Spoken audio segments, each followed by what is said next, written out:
while since we've done a news segment. Hopefully this is something that we get back in the habit of doing. It has been very busy for me, both professionally in my day job as well as just kind of behind the eight ball on a few things for Pocketables. Hopefully we're going to start cracking those out, get back to 2 videos a week every week. This was supposed to be one of those weeks, and my second video edit just kind of went sideways with the time I had available to do it.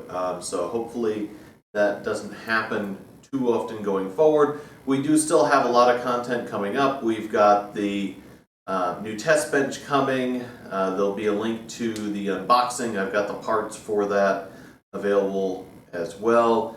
That'll be going in the Master Frame 700 that was sent to us by Cooler Master. You can see more information on that. There'll be a link in the description below as well. As far as other things we've been working on, I'm actually in a new green room. This is a professional green room that was made available through my day job. And then we have the I/O Gear Upstream Dual Capture being used here. Now this was not actually my first choice for capture devices here in this studio. I had intended to use the mobile, which is a USB-C powered device, and would have neatened up my cabling mess a fair bit. However, since the Pro Dual has an XLR input available to it, that's what I'm using currently, since that allows me to bring the audio in on the same device that I'm bringing in the video, as opposed to having to kind of make sure that they stay in sync in OBS with 2 different capture devices, which admittedly typically isn't impossible, but is just an additional level of difficulty that I didn't necessarily need today. So let's get caught up on things that we've missed, things that have happened, and I'm going to just gloss over the whole first 6 months of the year because frankly it feels like not a lot has changed. Product launches have been delayed by a lot of companies. A lot of things that we were talking about in our last few news segments are still in the news now. So Tiger Lake, Intel's Tiger Lake chips, which I think were in the last segment I talked about, we have the new Tiger Lake H chips. And these have a higher base clock and slightly lower turbo clocks than their immediate predecessors. So we're scaling up to a 65 watt TDP now. Unlike the Rocket Lake desktop chips, which is actually what our new test bench is using, our top core count didn't get cut down. So Tiger Lake H scales up to 8 cores, just like its immediate predecessors, the 10th gen mobile chips. Overall, new 10 nanometer process, new architecture, better base clocks, better integrated graphics. If you were looking at a 10th gen laptop before and a 11th gen laptop is on the table next to it, there is not a reason to take the older architecture.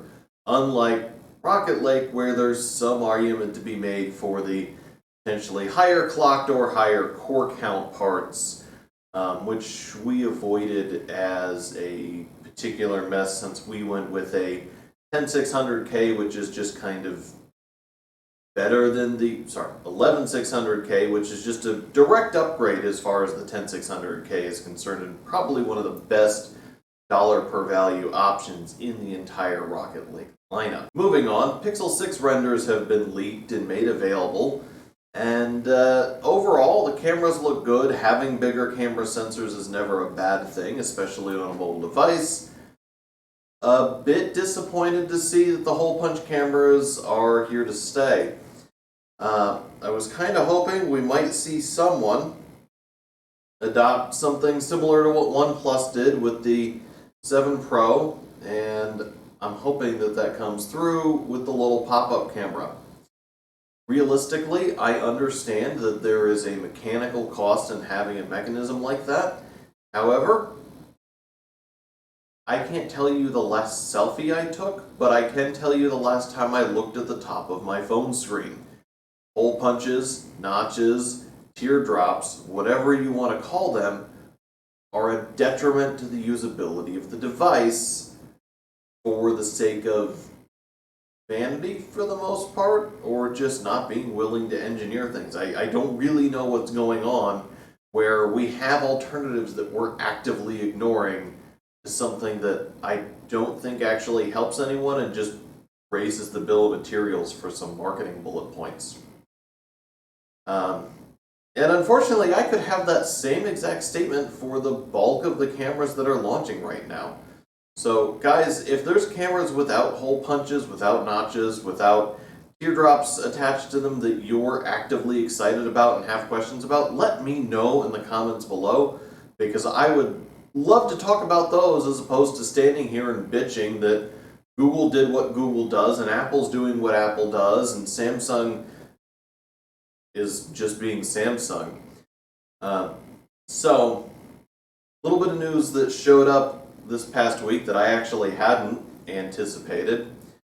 AMD, in a keynote recently, showed off a 5950 with an additional 192 megabytes of RAM directly on the CPU. Now, before we get too far ahead of ourselves, this is not a new concept.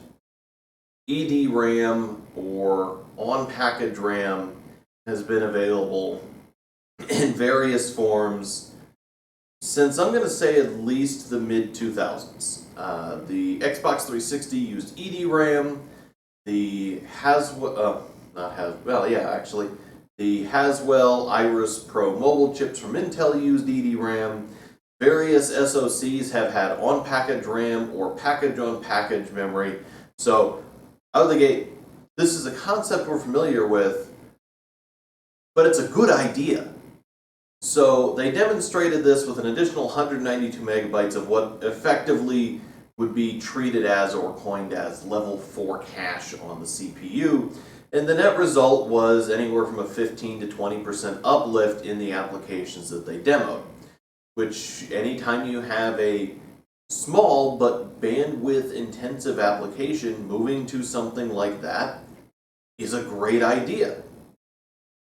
Now, my big concern here is going to be the cost, because anytime historically companies have bonded things to the CPU die, there is a cost to that.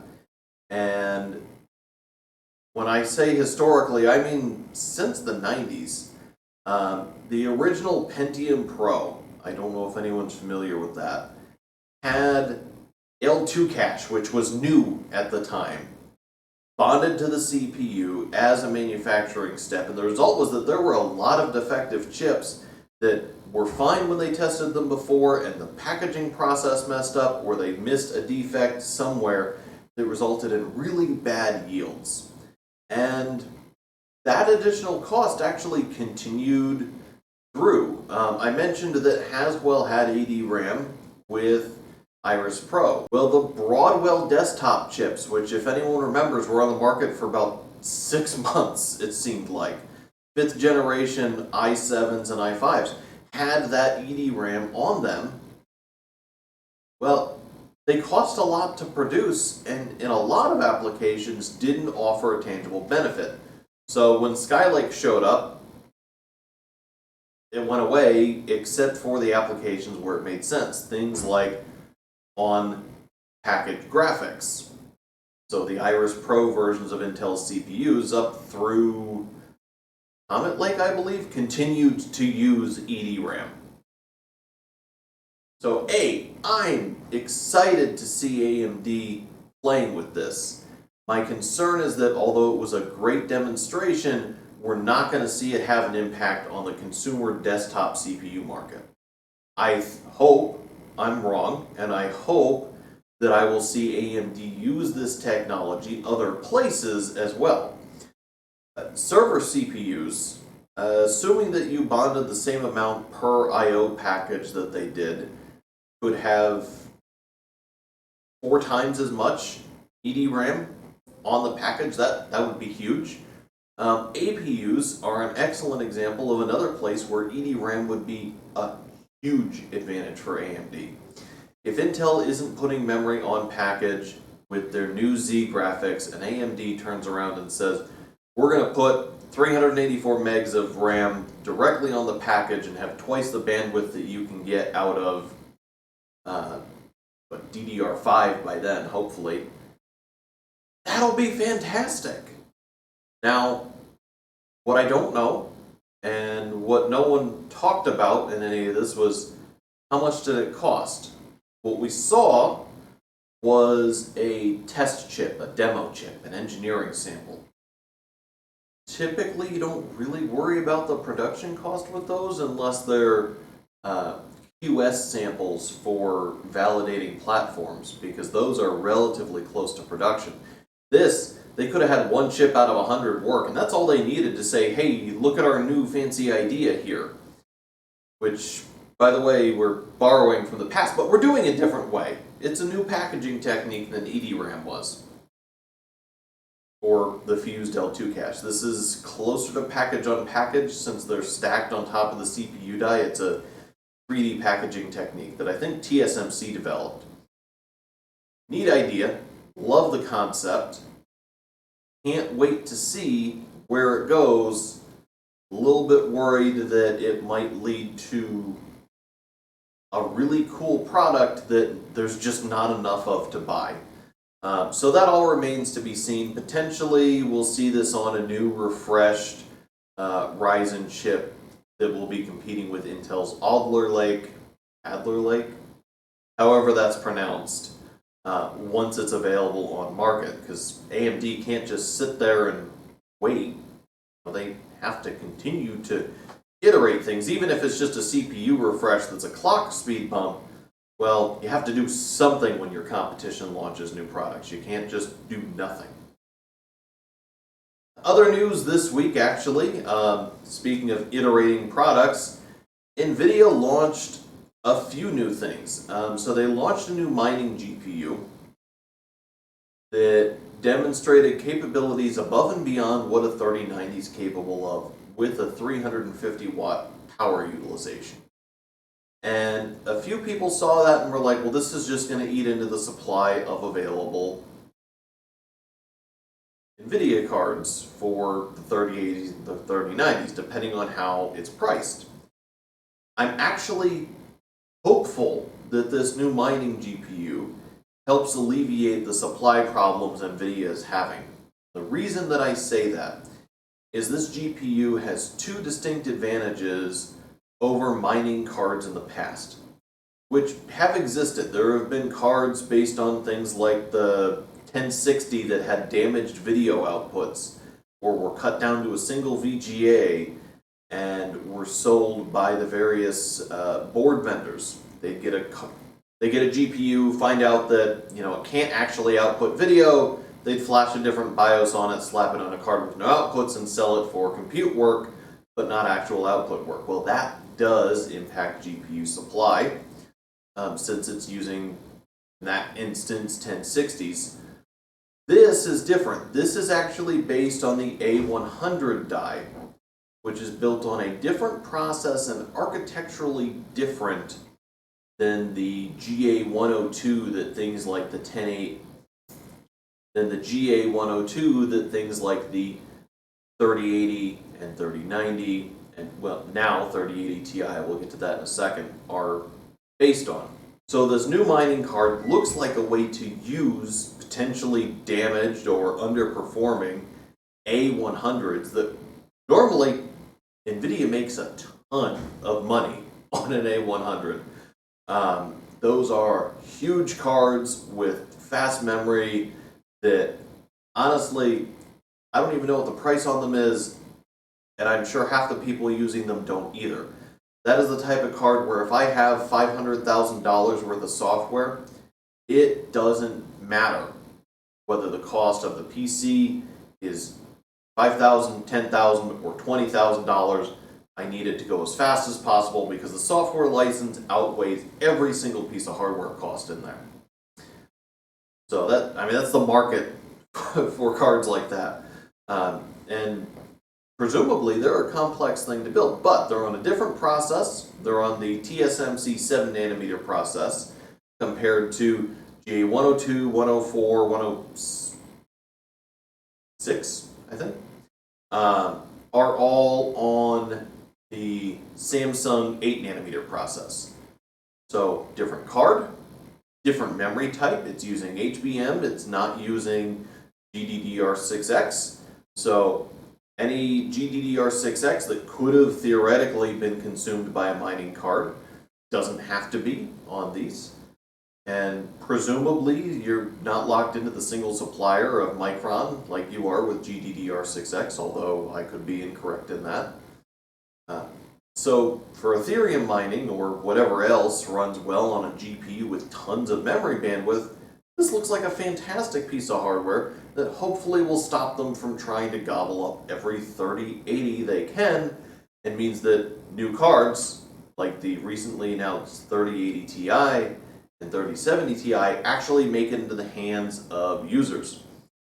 On the note of the 3080 Ti and 3070 Ti, the 3080 Ti is in a weird place of simultaneously justifying its price on the market today, as well as being about $200 more than it should be.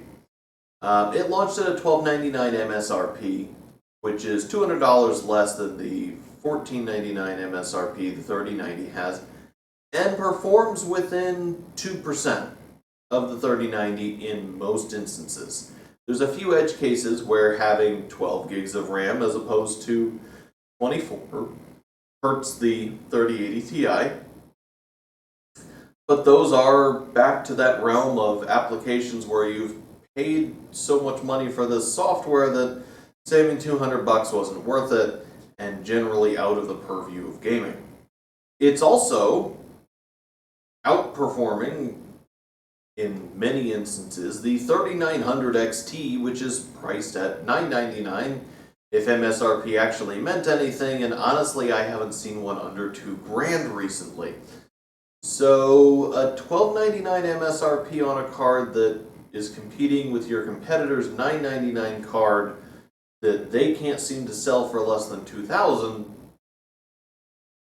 and performs as well as your $1499 card isn't terrible, but looking at what the MSRP of the 3080 was, well south of $1,000, and the performance benefit you get from the $500 price increase between the two, it feels like maybe this is not necessarily a great value per dollar. And of course, all of that comes with the caveat of, can you actually buy them? I've seen 3080s with MSRPs above $1,000. I've seen 3070s sell for over $1,000.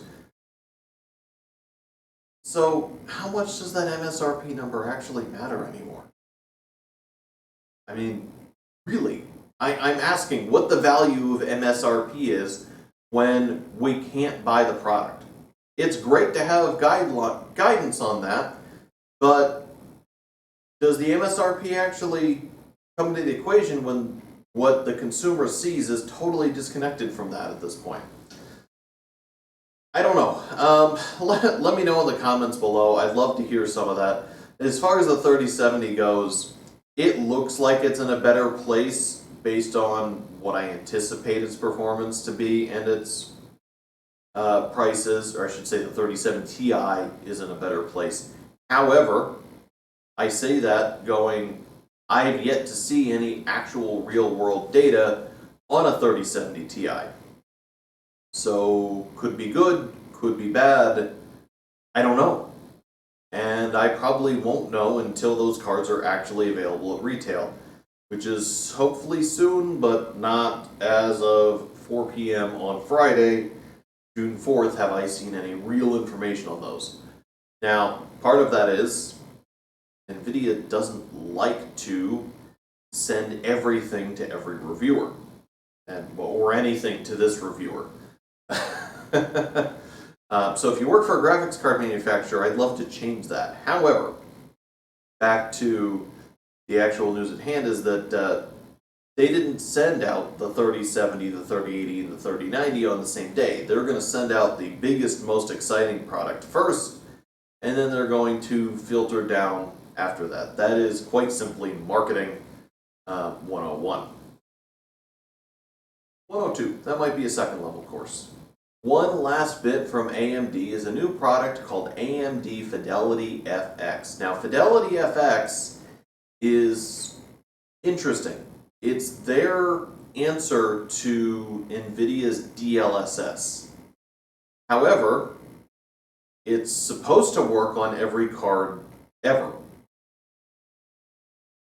So far, what AMD showed off, and they only showed off a little sample of it, didn't quite live up to the hype that was built up around it. And I think part of that is it's not ready for market. It's not something that you're going to see on your driver update next week.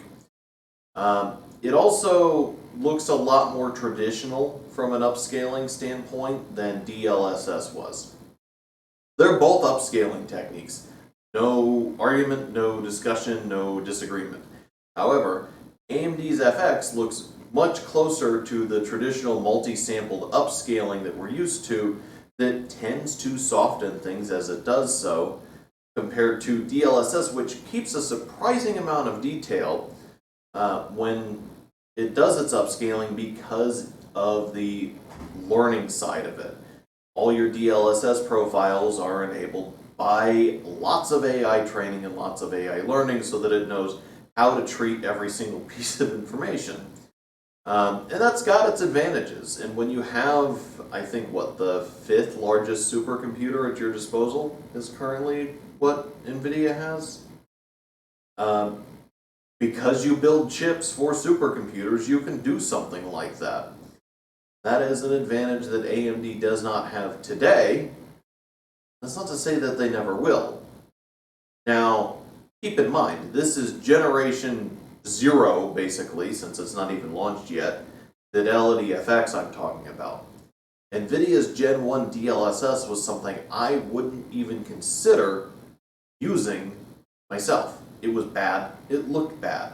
It had a couple of edge cases where it was a good idea, but overall the experience wasn't great. Today, generation 2, we'll say 2.5 DLSS from NVIDIA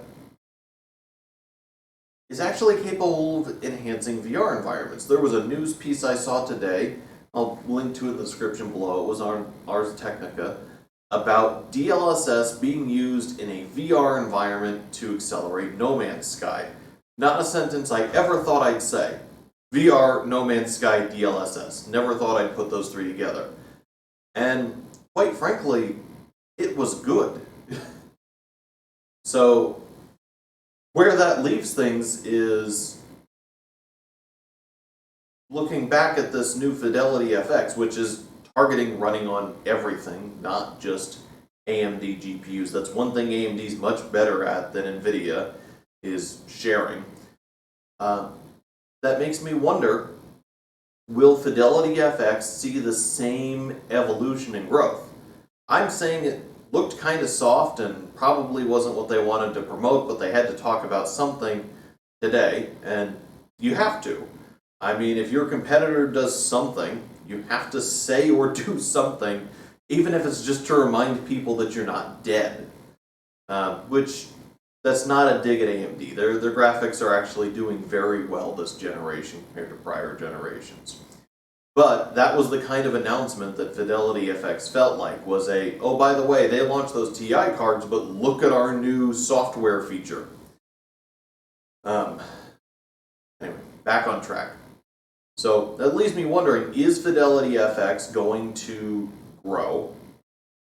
And is it going to reach a point where I'm going to sit here and have this same conversation, maybe when Intel develops some sort of upscaling on their side? Because it seems to be a thing that you need as displays get bigger. Graphics cards are struggling to keep up in certain areas. Keep in mind that every resolution step is not a linear step in difficulty. Moving from 720 to 1080 isn't super hard. But moving from 1080 to 4K is exponentially harder. And that's not even talking about 8K. That's not factoring in new things like HDR, like high refresh rates, or even VR, which is a whole different set of things on top of that. So I think that these AI upscaling engines, presumably from everyone, are going to start to become a necessary evil, as it were, at least for the edge of things. And what I mean by that is there are people with 8K displays today. And quite frankly, if you're playing games at 8K, you're going to have a hard time doing it on anything short of the top end cards. And even then, you're probably going to still need something like DLSS or Fidelity FX or who knows what else to make things feasible. This generation. Next generation? Who knows? I certainly don't. Anyway, that's everything I've got for this week. Thank you for anyone who stuck through me with this. I know we picked a couple of things somewhere recently, the past couple of days. Some of them have been back for a couple of months, and some of them are actually just about us and me. So thank you for watching. As always, thank you to Electrix for providing our opening and closing themes. If you'd like to help support Pocketables, encourage content like this, as well as our unboxing, our reviews, and anything else that we're planning to add, I am considering adding some how-to videos going forward. And if you have ideas for those, leave them in the comments below. But if you'd like to support any of that, I would encourage you to either use our Amazon affiliate links, that helps me buy things that I need around the studio, subscribe, or even consider checking out our Patreon, which I am working on revamping. All that said, finally, thank you for watching.